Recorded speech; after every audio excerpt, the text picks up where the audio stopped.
Hi everyone, welcome to AeginaCraft. In this video, we're gonna do something completely different. Always. We are always doing something completely different. So let me just make myself small and insignificant and put myself in one of the corners. Like so. Yeah. That should be fine, right? Or you know what? I'm gonna put myself here in this corner so you can actually see things, what I'm gonna do. Good. And I'm gonna move my camera. You see, I'm professional. I do this for a living. Trust me. So, on the screen, you see our lovely Lightburn software. And I loaded in a vector graphics of the famous sites of Egina. You see this row of buildings? Now, every building is a famous site on Egina. From the left, this is the Temple of Aphea. This is like the Acropolis. It's an ancient Greek temple and is on one of the highest mountains. Next is a little chapel we have at the port, and this is the first church which the sailors can visit when they arrive. Next to it is Tower of Markellos. This was the center of politics before the World Wars, because before the World Wars, Egina was the capital of Greece. Then the Cathedral of St. Nectarios, our guardian saint of the island in the Orthodox Christian religion. He is a saint. He was basically a very cool dude, lived in the 20th century. We actually have photos of the guy. And he healed a lot of people and he helped a lot of people and everybody loved him. So he laid to rest here and he's guarding our island. Next to it are the ancient village called Paleohora, and these are the ruins of the ancient, like thousands of year old village. Next to it is a church at the port. It's a famous site because this is the dome. This is the first actual proper church in Egina. So when you are sailing into the island, this is the first church you see. And next to it is the Temple of Poseidon. This was the temple of the seed god, and only one column left of it. Basically, this temple is on the coast, like on the cliff side of the island, and the salt water done its thing throughout 6,000 years, and it's just eroded. And this is the last column we have there, but yeah, that was the first commercial port of human civilization, basically, many thousand years ago. Anyhow, so these are the famous sites of Egina, and as you can see, they're put together very nicely. It's vector graphics all over, and I have a double pass on everything. And underneath, I have mirrored the whole scene because I want to have it so that it looks like it's the water line here, and this is a reflection of the water line in the water, so the houses, buildings are reflected in there, and underneath it says Egina, Greece. Now, what is this software and how does it work? Many of you asked that I do a little bit of show around. Okay, so basically on the left hand side you see your tools. This is how you can add things to your scene: squares, shapes, texts, points, vectors, anything. And here's how you can edit them together or separate. I don't want to go into extremely details. So this is your toolkit, like in Photoshop, your painting tools. These are the geometric tools. In the top row, you find your save, open, back, forward, cut, copy, the usual stuff, mirror, group, and all that jazz here. I'm sorry it's in Hungarian, but I didn't realize before I started recording. Sorry about that. So yeah, it's gonna be different in your language, but hey. Here you see the layers and the cuts. This is the most important one. Here is a vector, here's a console where it says what it's doing. It's basically giving you the coordinates and what is happening with the machine. Don't worry about this right now. Underneath you see the cuts and layers. That's what it says in Hungarian. And every layer is color coded, and you can change the colors from the bottom left here, like so, somehow. So you highlight, anyway, so you can highlight things and change their colors. Next to it, you can change the way the engraver passes on it. Line, fill, excuse me, or moving fill. I have no idea what moving fill does, never tried, will do one day. But now I know I want the laser to draw a line over these things, okay? And I want it to go with 400 millimeters per minute, and I want it to use 5% of this power. And then I want it to go 500 millimeters per minute and go 3% of its power. And you can change it here, okay? Or if you don't want to open the details, you can change it right here. Cool. So this is what we're gonna do. Now, next up, I am going to change camera to my phone, and then I'm gonna show you what is actually happening in the real world. So I set this up. Basically, this is gonna be full power engraved. This is gonna be half of that, so it's like a shimmery, and I'm gonna fill this like with proper engraving. And that's it, really. That's what we're gonna do. All right. Cool. So let's get going. And it's showtime. Okay, so I have this little pre-made tray which I use to make ocean wave scenes in it, and I position it, I set it up, and I set up the laser as well into this corner. Now, in the software, I run a test, and we're gonna go around the edge of the cut, and we're gonna make sure that we are not out of line, and the picture is gonna be inside of the tray boundaries.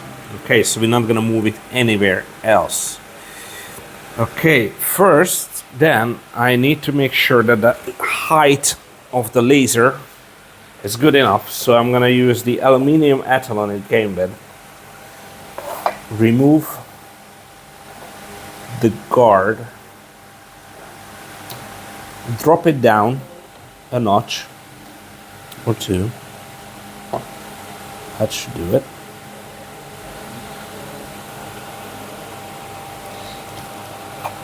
Okay, just a teeny tiny bit over. I want it to be, I'd rather have it a little bit higher than lower, to be honest. Okay. Because you can always do another pass, but if you don't do it right, you can overburn things. Okay, so we're gonna do another framing. I wanna make sure that I'm not hitting anything I'm not supposed to hit. Okay, this looks nice. Now I'm running it on 400 millimeters per minute, and the reason is because if I run it too fast, this can go 600 millimeters per minute. Now the problem is if I run it 600 millimeters per minute, the vibrations mess up the finer details of the picture, and the whole thing is gonna be it's gonna be smooshed. So I need to go very, very slow, and I need to make sure that I don't use too much power either, because if I run too much powder, if I have too much power, then that's not gonna be good either, because that's gonna burn everything through black. And for the letters, I'm gonna do 3000 millimeter per minute with 50% of its power. Okay, and it is, I think we are ready to roll. Yes. Okay, let's hit it. No, I'm gonna stop the video here. I'm gonna turn on hyperlapse and then we're gonna hit it.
All right, let's go. So, laser is done. I got 240 grit ceramic sandpaper, and I'm gonna roughen it up here and here because there's so many lines. Let me show you a little bit closer. So the lines are so close to each other, but this looks way too sharp to the rest of the things. The same here. So we're just gonna, never done this before, so I don't know how it's gonna work out. But you know, here on AeginaCraft we experiment with stuff and see what happens. Okay. Okay, I'm just gonna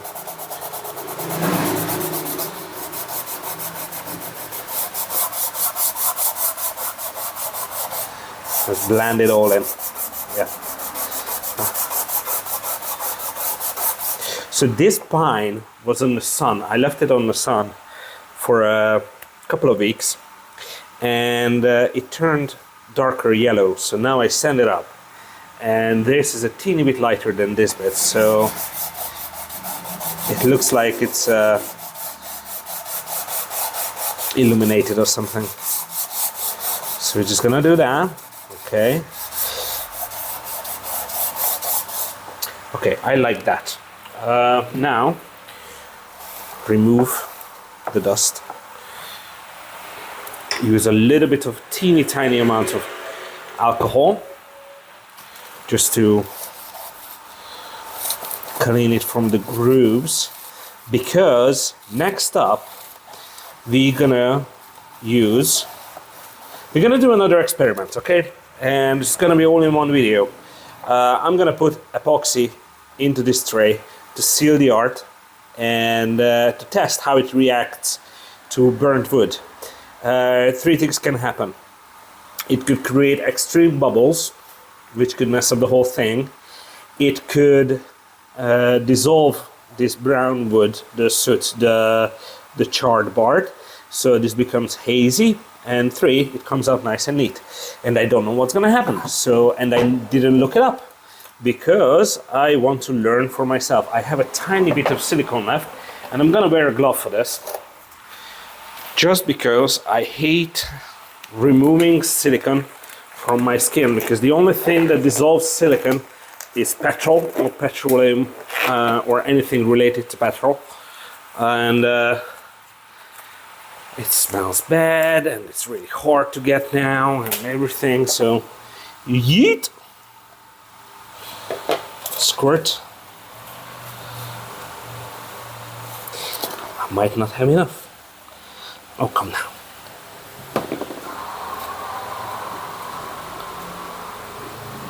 Yep.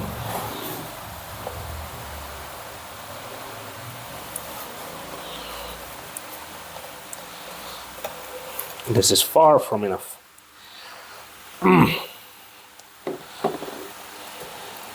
Guys, can you remind me in the comment section to buy more silicone? Thank you. You know, like the old days, be my shopping list. Thank you so much.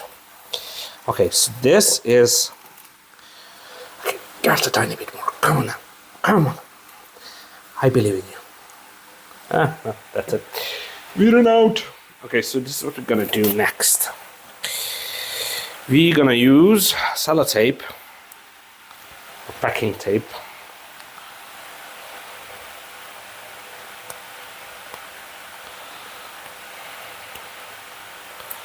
to seal the bottom.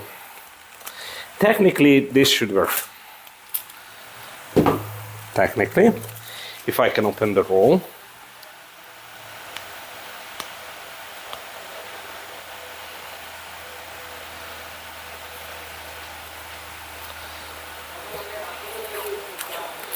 Man, it's hot up here.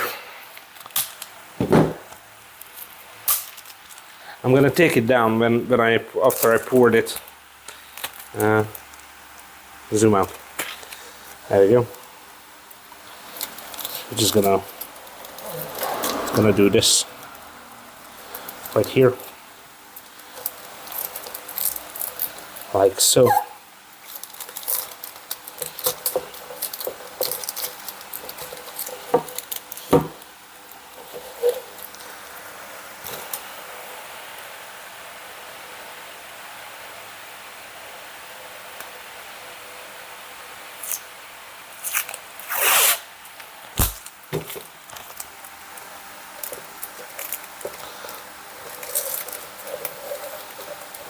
There we go.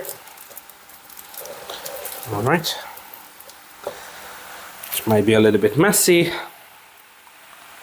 I don't know what's gonna happen.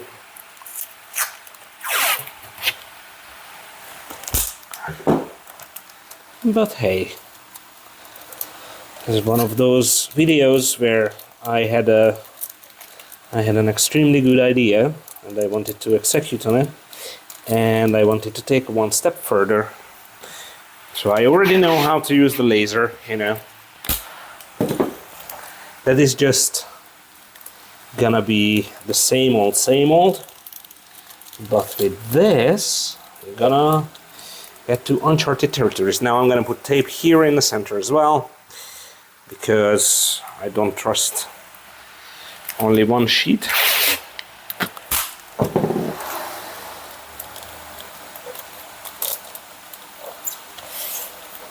I'm pretty much gonna laminate the whole thing.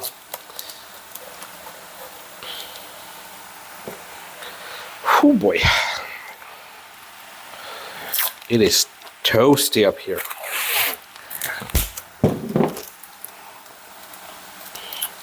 But yeah, next month we're gonna get back to our normal epoxy woodworking schedule. We're gonna have more things to come because the weather is gonna be nicer and I can actually make stuff which are resin related, and I'm not gonna boil every project I start. So yeah, it's gonna be fun. We're gonna do a lot more resin work in the winter.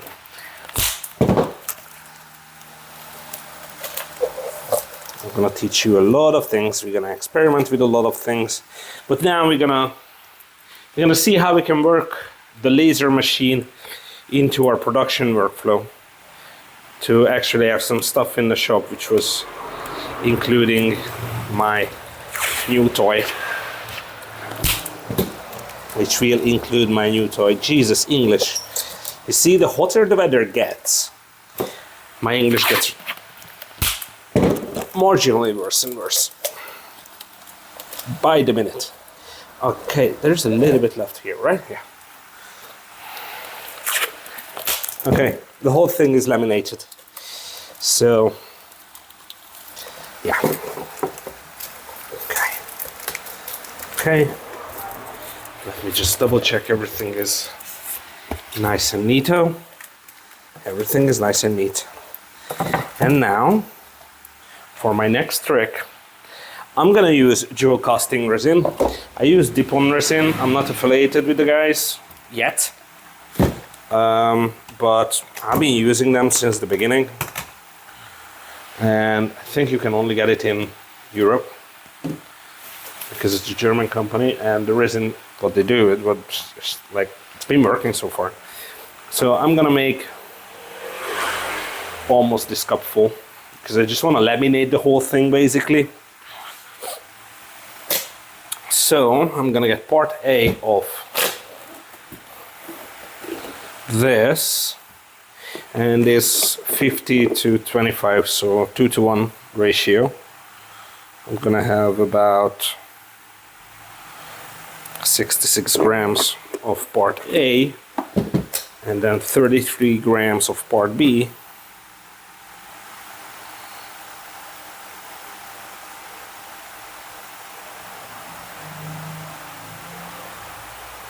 Okay, and I'm gonna mix it together. Now, one thing you guys should know, if you want to make sure your resin stays as clear as possible and it never yellows, put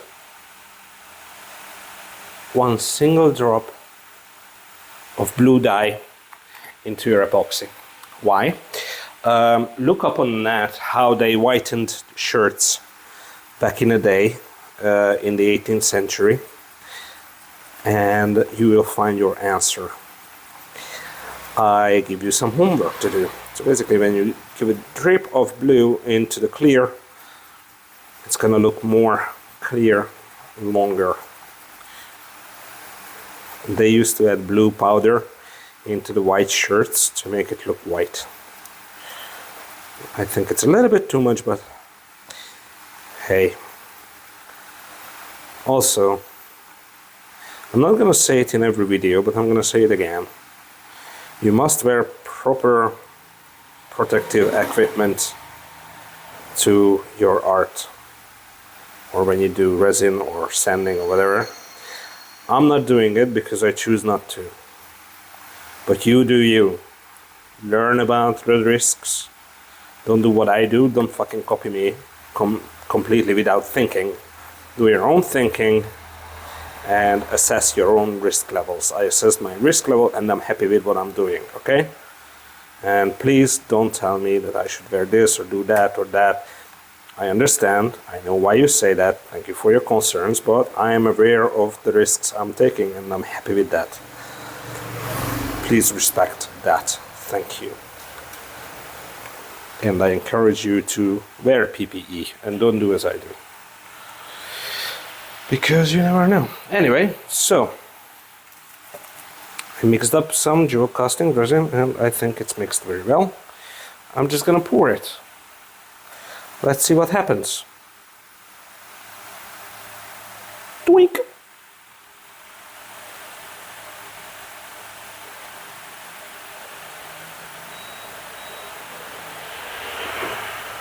Okay, so let's do the first observing. It's flowing nicely.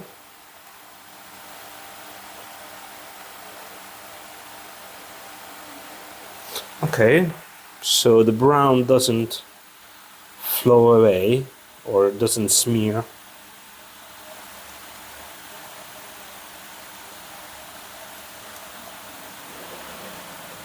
Just gonna make sure that resin gets everywhere before it starts to pour out on the bottom. Because it will, I'm sure. Resin like to go where the resin was before, so we need to make sure that we get resin everywhere. Okay, the last corner.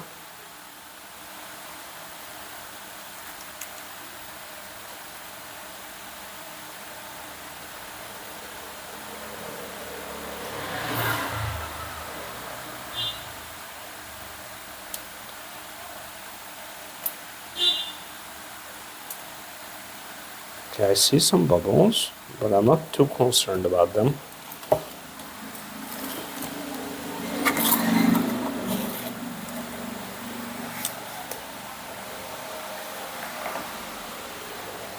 Now I need to level you out. That's too much.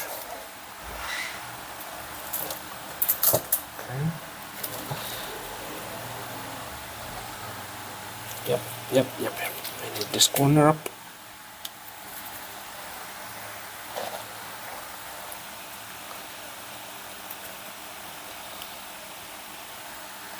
I have too much here. I need to wipe my brow before I sweat into the tray. Jesus. Okay.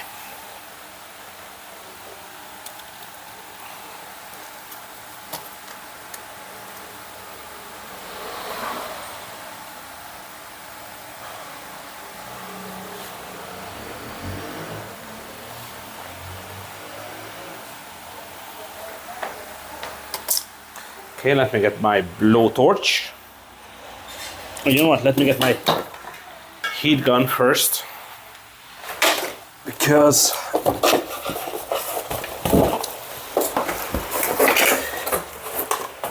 blowtorching this would be a little bit excessive.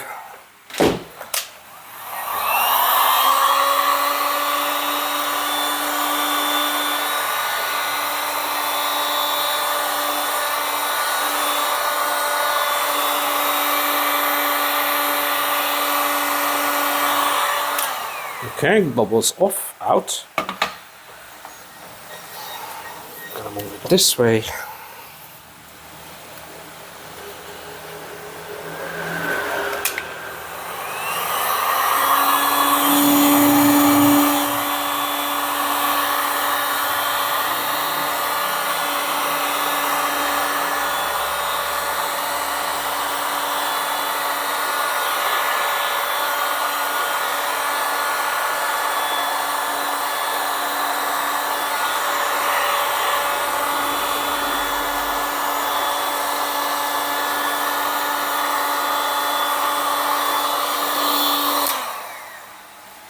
Good.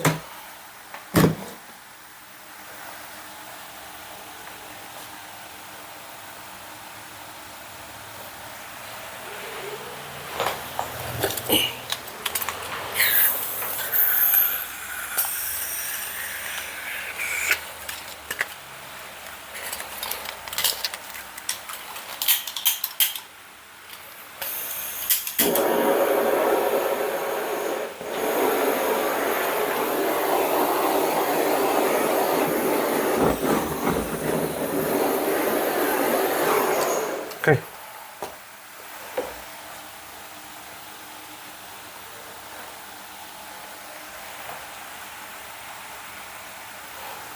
Yes, I see bubbles coming up. Oh, I need to get the spray bottle with alcohol.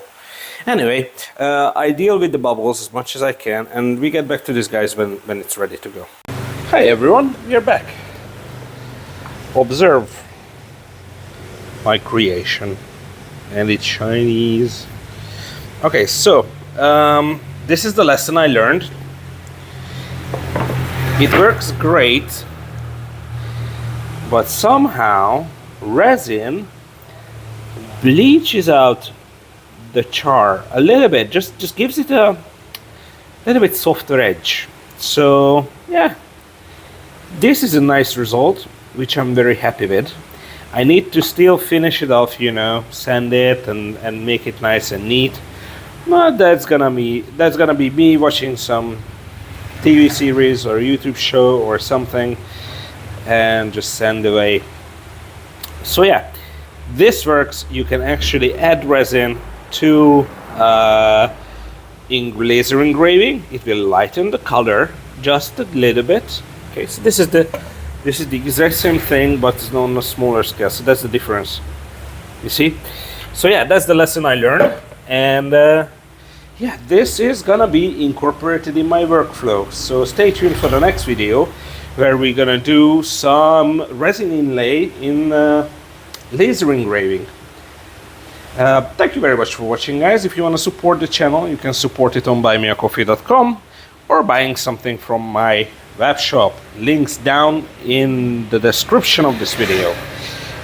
Thanks again, and I really hope you guys got something out of this video, and so I see you in the next one. Bye!